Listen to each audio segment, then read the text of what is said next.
And so one of the other things that came across my mind is, can movie studios really profit off of movies being sent to VOD? Now, so we had certain movies get sent early enough to VOD, like The Invisible Man, The Hunt, Emma, which I have reviews for The Hunt and Emma on my channel, so go check that out.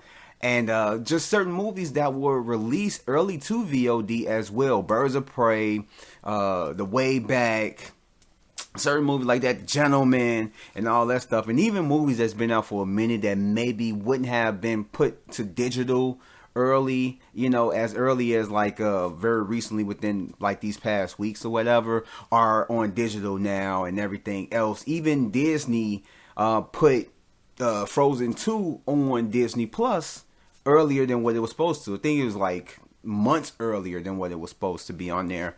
And I think, what is it? The Rise of Skywalker was like a week or two early, put on digital or whatever. So movie studios are kind of like adjusting what they're doing, their plans for putting stuff on digital, bringing stuff early out for, VOD and everything else.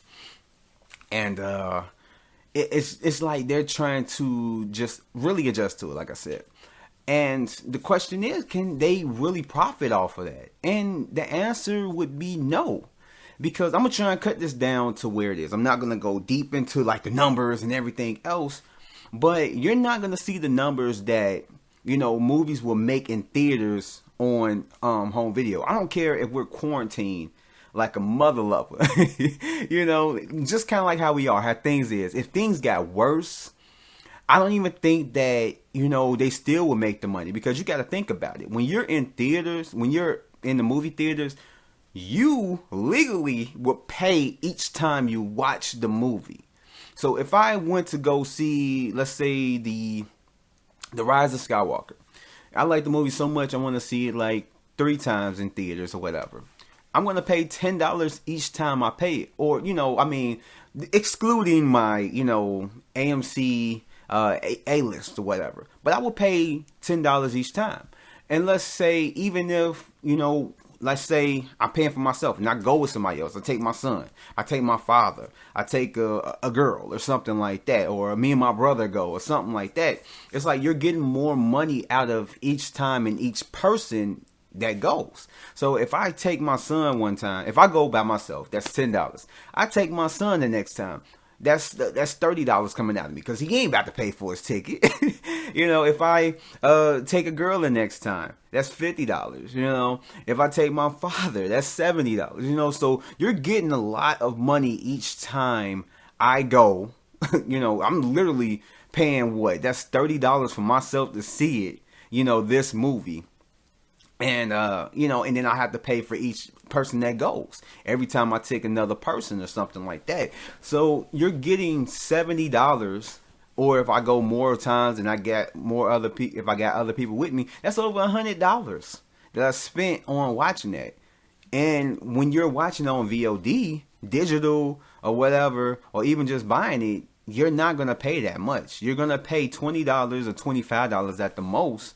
And that's really about it. And renting, now that it is officially on digital and I believe Blu-ray, it's like renting it is cheaper than what it would be for The Invisible Man or movies that are coming out early for rent for VOD.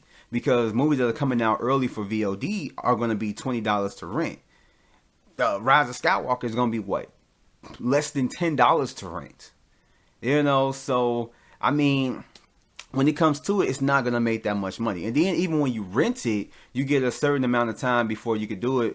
If you haven't rented anything digital, it's somewhat to kind of like renting out the store. You'll rent it and you'll be able to watch it. You'll keep it for 30 days though. You'll keep it for 30 days. But once you start actually watching it, you will have a 48-hour period to, finish watching it. And by that time, it'll expire and you have to rent it again in order to watch it. So within that time, even if you rent it, you can have other people over. So you only have to pay, like $6 for a rental. And then after that, bam, you can have like 10 other people there watching it with you. And that's 10 people like besides yourself, that will pay $10 normally in theaters to watch it. So they're losing a crap ton of money if they put it on rental for digital and all that stuff. Because, and then on top of that, you can't really stop anybody from recording it like you can in like the movie theater. You know, you have more of a chance of getting caught in the movie theater recording something off your phone or camera than you are at the crib. And other people have things to where they can record it digitally or whatever at home and actually sell it to other people, put it online and all that stuff. So there's more of a risk than for doing that regularly, like how Trolls is doing, which they got into a big thing with movie theaters for doing it because they didn't tell them. And now movie theaters are more than likely going to have to they're going to shit all over Universal. Their upcoming movies, it's not going to be pretty.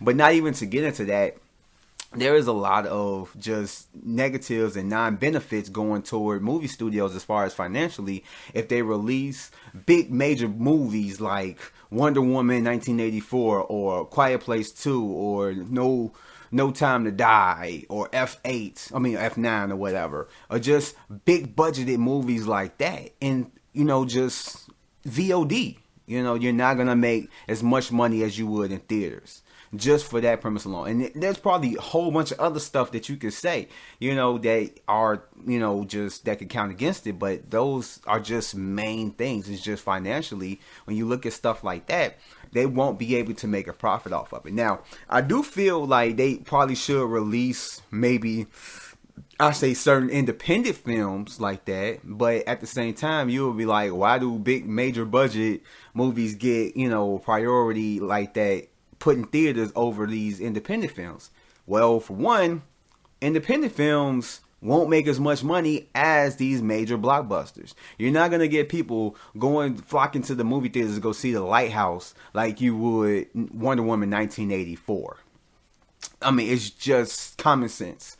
But I mean, and that's not really putting anything against like these independent films, but I think they would stand more of a chance of being released on VOD rather than in theaters, because people will more than likely go see a Lighthouse at home or rent than they would, you know, than they would pay for it in theaters. So I don't think that they could profit off of it. So the best thing that these major films can do is, these studios do, is just pull them, put them to a new date, or just hold them up to where it's like, okay, we're going to see when things get better.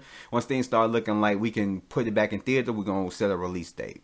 Because that's what they were thinking about with Wonder Woman 1984.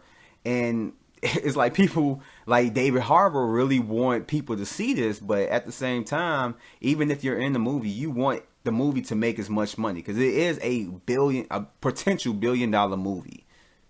It could potentially be a $1 billion movie. Well, I mean, for Black Widow, I don't even know if I said that, but yeah, I mean, I would want, if I was in the movie, I would want it to play in theaters, because certain movies are meant to see on the big screen. Certain movies are meant to see on the big screen. So I don't see any major theaters being able to profit off of it, or that will do it like that. I mean, Universal doing it for Trolls, that's just a whole different other story. But when it comes down to it, it's not beneficial at all.